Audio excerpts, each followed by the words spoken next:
gobierno plantea esta propuesta como una solución, pero a pocas familias. Le tendremos todos los detalles. Comenzamos. Mega Noticias CDMX con Abel Martínez.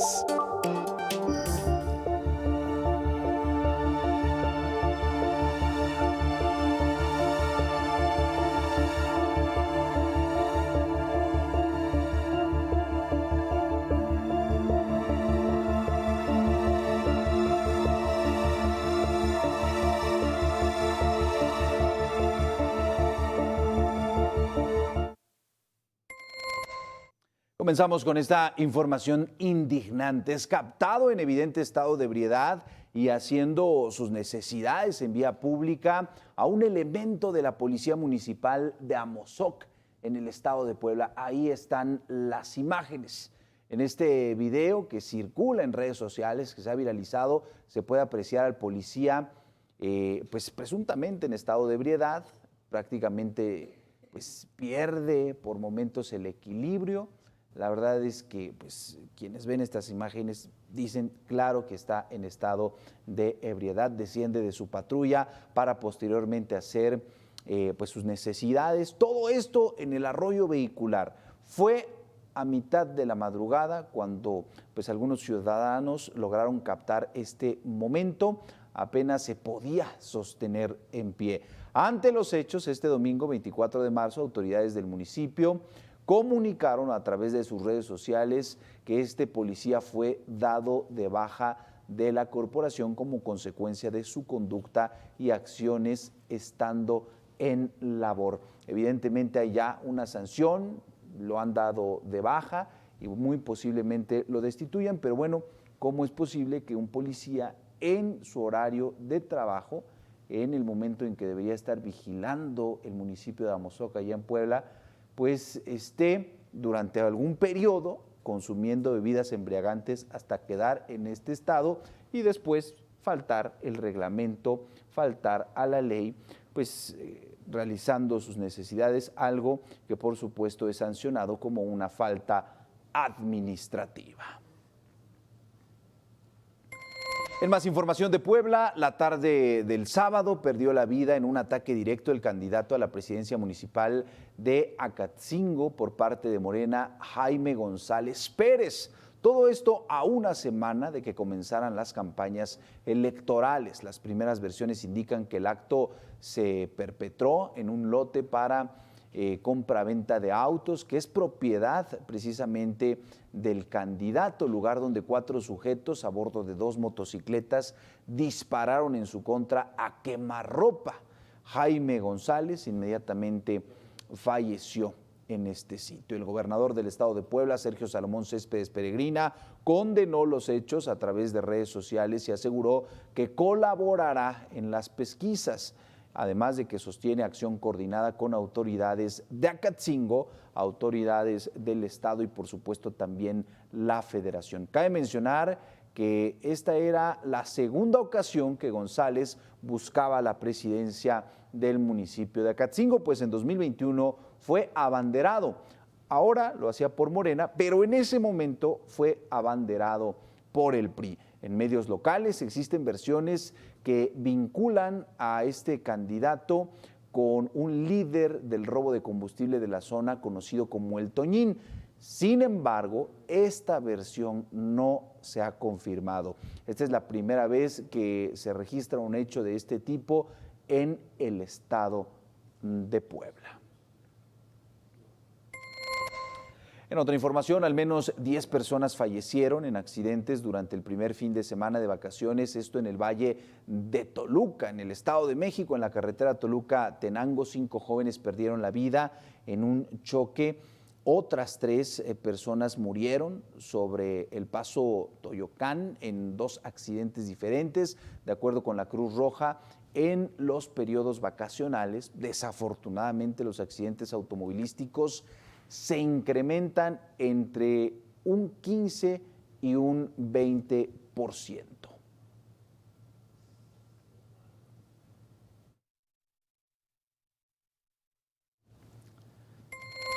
Vamos ahora con información relevante de la Ciudad de México. Desde el comienzo del año, por las condiciones de sequía, hemos hablado de la crisis del agua, de la falta de este líquido en el Valle de México. Y bueno, las autoridades han implementado un programa denominado como Cosecha de Lluvia. ¿En qué consiste? Bueno, hoy vamos a platicar de ello con Antonio Gutiérrez Marcos. Él es miembro fundador de Ciudad Posible. Antonio, gracias por estos minutos para Mega Noticias.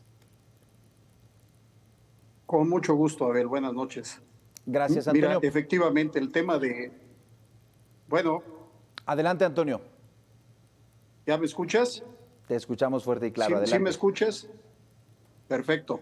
Mira, efectivamente es un tema por demás importante. Recordemos que lo que estamos buscando en todos los niveles es una mejor gestión de cuenca. ¿Qué implica esto?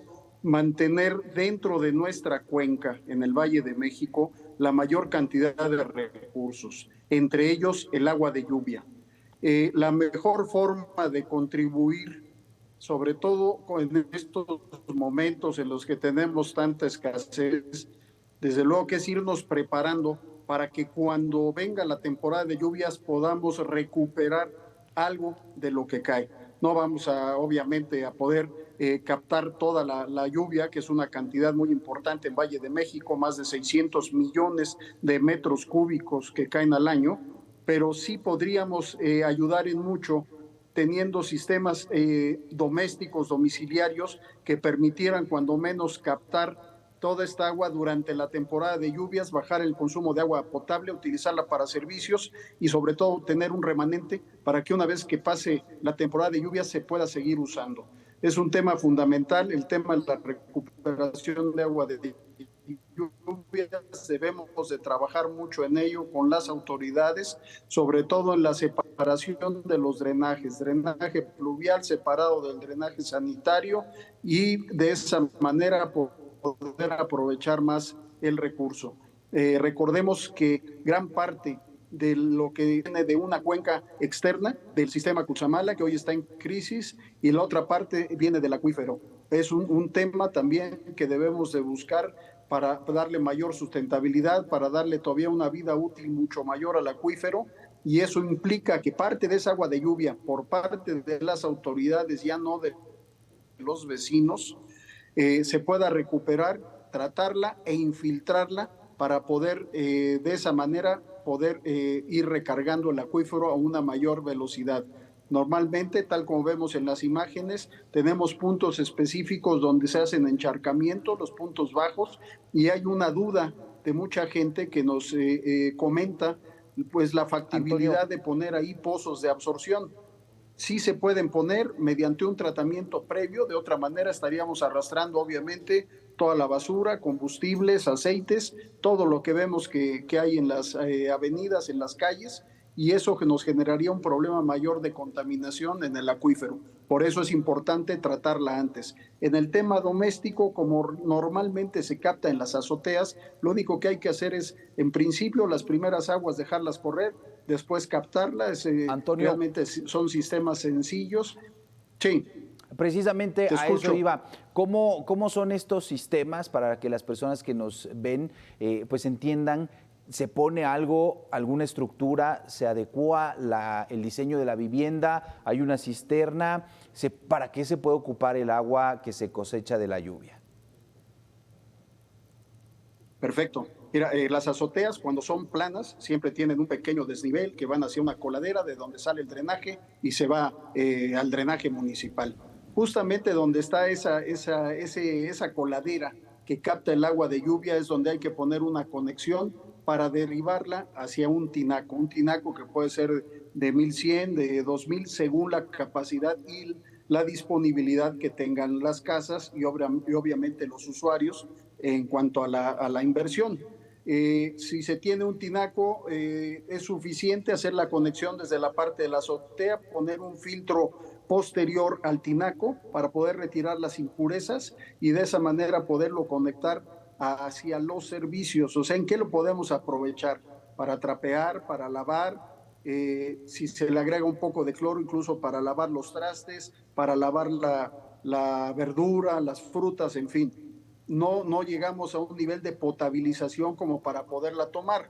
Eso ya sería otro tema y creo que compete más bien a la autoridad, ya sea municipal, estatal o federal, llegar a ese tema. Pero para nivel domiciliario, doméstico, basta con poder hacer la captación. Si es un techo a dos aguas, se ponen canaletas, es lo mismo, se meten tubos de PVC que normalmente van hacia el tinaco que platicamos y de esa manera se aprovecha, se filtra y se reutiliza. Si el espacio es mayor, si la posibilidad de inversión es mayor, desde luego que si se cuenta con cisternas, vaya, pues el volumen que se va a aprovechar es mucho mayor y obviamente nos va a permitir tener una durabilidad del volumen almacenado mucho mayor. Esas Claro. son las ventajas de aprovechar el agua de lluvia. Claro. Antonio, todo esto que nos compartes para muchos habitantes del Valle de México es nuevo. Ya vamos atrás, es decir, esto lo teníamos que haber empezado antes. Y bueno, las autoridades han informado que este programa de cosechas de lluvia está ya beneficiando al menos a 62,000 viviendas, a 62,000 familias, y su meta es llegar a los 80,000. Ante los números de la crisis de agua, pues este porcentaje representa un avance menor, pero bueno, positivo, o sí es una gran cantidad de personas las que ya se están apoyando. Desde luego que es un mínimo avance, hay que seguir trabajando. La idea sería que prácticamente todos los habitantes, sobre todo en zonas donde es más difícil llegar al agua a través de la red, se debería de estar aprovechando. Los nuevos desarrollos, los edificios deberían de tener cisternas y así debe de estar por norma, tener cisternas para la captación de agua de lluvia, filtrarla y aprovecharla para los servicios sanitarios, lo que te decía, trapear, con un poco de dosificación de hipoclorito, poderla utilizar para lavar la ropa, lavar la fruta, en fin, sin llegar a la potabilización. Es una política que debe de estar incluida, sobre todo ahora que estamos en este proceso electoral, debe de considerarse como prioritaria en los temas que se deben de proponer, que se deben de trabajar y que deben de contar con presupuesto suficiente. Eso para apoyar a los vecinos, a los ciudadanos. Pero a nivel macro, recordemos que las inversiones mayores se han hecho para desalojar el agua de lluvia. Parece que nos estorba el que se encharquen y entonces construimos grandes ductos, grandes canales para sacar el agua a la ciudad. Tenemos que trabajar y hemos propuesto varias veces la construcción de diversos parques hundidos lineales que permitan retener la lluvia en los puntos correspondientes, almacenarla y permitir la filtración que mejore el almacenamiento y que mejore la infiltración y el volumen que debe de tener mucho mejor el acuífero subterráneo. Claro, sí, no solamente es cosechar la lluvia en casa, sino cosechar la lluvia en las ciudades y sobre todo ante esta crisis que tenemos. Ahora, Antonio, hablabas del tema de la inversión. Para este programa de la cosecha de lluvias en la Ciudad de México hay un apoyo del gobierno de la Ciudad de México, pero es posible que cualquier familia, cualquier ciudadano pueda realizar esta inversión, es decir, estamos hablando de algo accesible o sí requiere de un monto que podría representar importancia en el presupuesto de las familias. Mira, afortunadamente la inversión que están haciendo los diferentes gobiernos en este sentido están dirigidos a las zonas más vulnerables. Quiere decir que no cuentan con los recursos suficientes para poder tener agua en red y por otro lado para poder hacer esta inversión.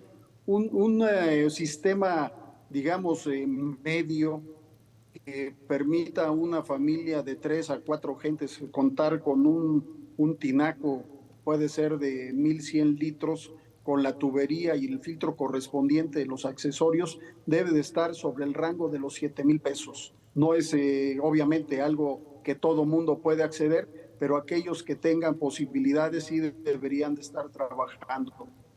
Donde es importante, recalco, es que los desarrollos que se están llevando a cabo, los edificios donde tienes 20 departamentos de captación de agua de lluvia, se puede implementar de manera sencilla. Hay muchos sitios donde se puede trabajar para construir las cisternas o bien para colocar los tinacos de manera superficial y desde ahí estarla aprovechando. Hoy se nos hace a lo mejor una inversión que no tendría sentido todavía, pero los problemas que estamos viviendo hoy con la escasez de las lluvias se pueden repetir a mayor magnitud. Recordemos que uno de los consejos es disminuir nuestra demanda de agua potable y por otro lado mejorar la capacidad que tenemos de aprovechamiento de los recursos naturales. Platicamos esta noche con Antonio Gutiérrez Marcos, él es miembro fundador de Ciudad Posible. Habemos en la Ciudad de México, en el Valle de México, alrededor de 22 millones de personas.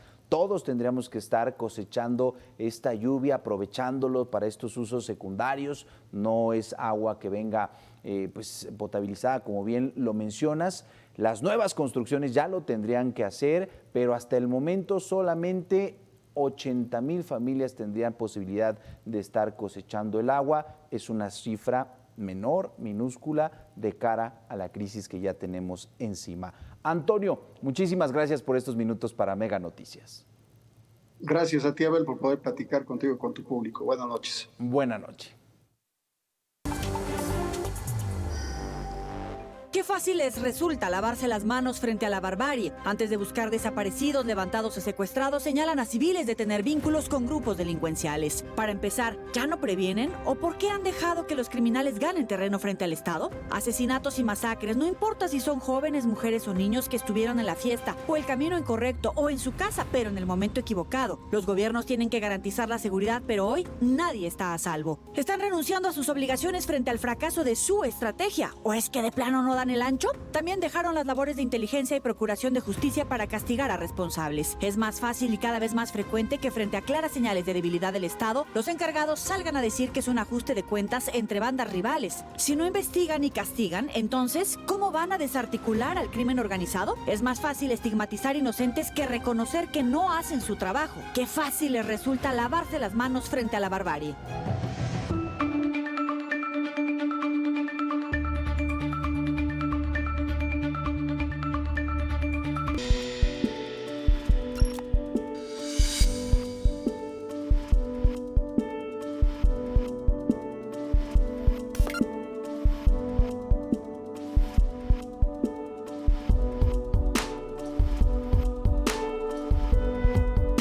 De la Ciudad de México de pesos por concepto de turismo. Martí Batres espera que la derrama económica sea superior a la del año pasado.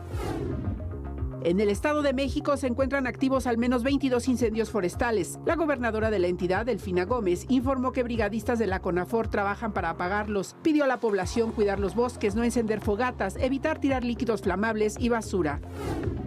El gobierno de Hidalgo puso en marcha el operativo Semana Santa 2024 en los 7 municipios que comprenden la Huasteca hidalguense. Participan corporaciones policíacas, federales, estatales y municipales. Funcionarios estatales anunciaron la colocación de filtros de seguridad en los accesos de las cabeceras municipales. En el puente de las 3 Huastecas, los turistas tendrán acceso al apoyo en caso de desperfecto de sus automotores, así como a recibir atención de primeros auxilios.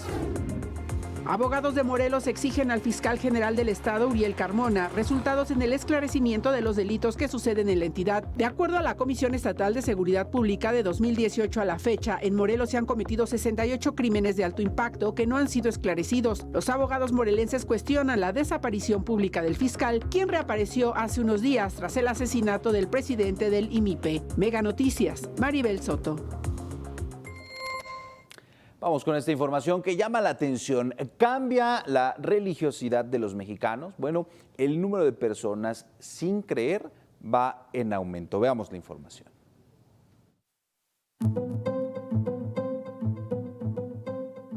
Aunque la religión católica sigue siendo mayoritaria en México, cifras del Censo Clasificador de Religiones del INEGI 2020 indican que desde el año 2010 al 2020 solo ha aumentado cerca del 9% de adeptos. Sin embargo, la cifra de personas sin religión aumentó poco más del 50%. En el que quizás hemos espiritualizado demasiado estas cuestiones o bien hemos dejado de realizar actos concretos, ¿no? En el Estado de México, de la población de 17 millones de habitantes, más de 13 millones son católicos. En su mayoría son personas mayores de 60 años. 1.344.725 personas son de religión cristiana evangélica o protestante. De igual manera, en su mayoría son personas mayores de 60 años. Un fenómeno diferente se presenta entre los jóvenes, pues las nuevas generaciones suelen ser menos creyentes. 1.142.086 personas son ateos y no se identifican con ninguna religión. Son jóvenes de entre 20 a 34 años los que representan en mayor medida esta cifra.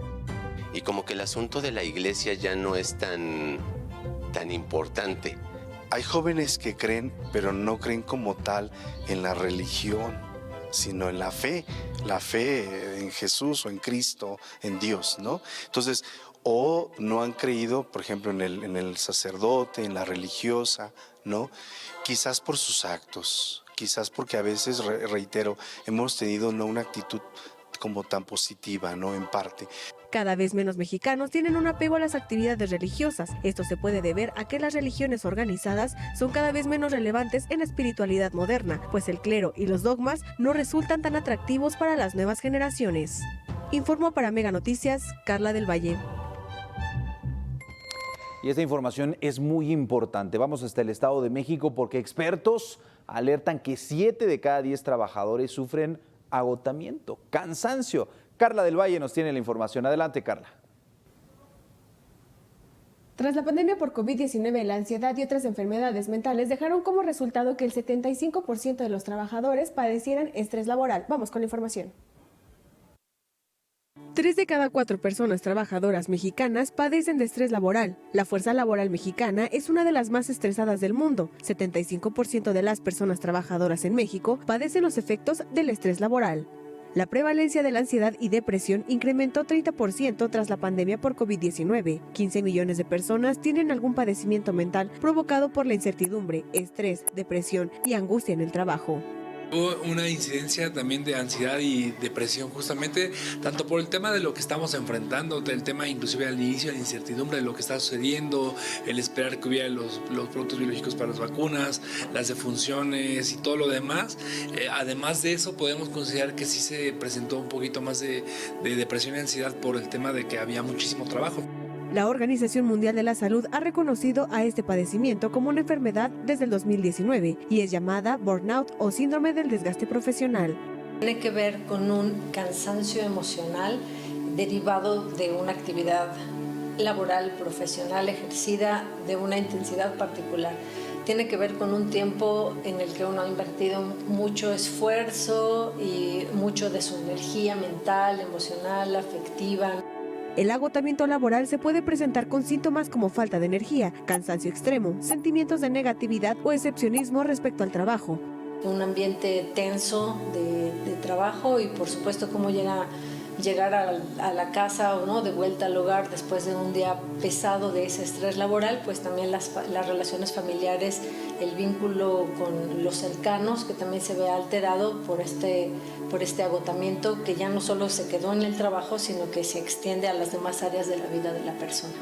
Los expertos recomiendan administrar los volúmenes de trabajo, fomentar las relaciones entre los miembros del equipo y, lo más importante, promover el equilibrio entre el trabajo y la vida personal. Informó para Mega Noticias, Carla del Valle.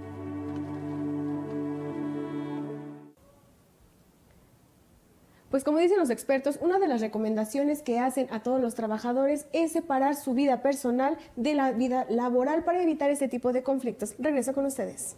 Carla, gracias por esta información. Vamos ahora con temas de Querétaro. Autoridades reportan un aumento en los fraudes relacionados con paquetes vacacionales. Atención.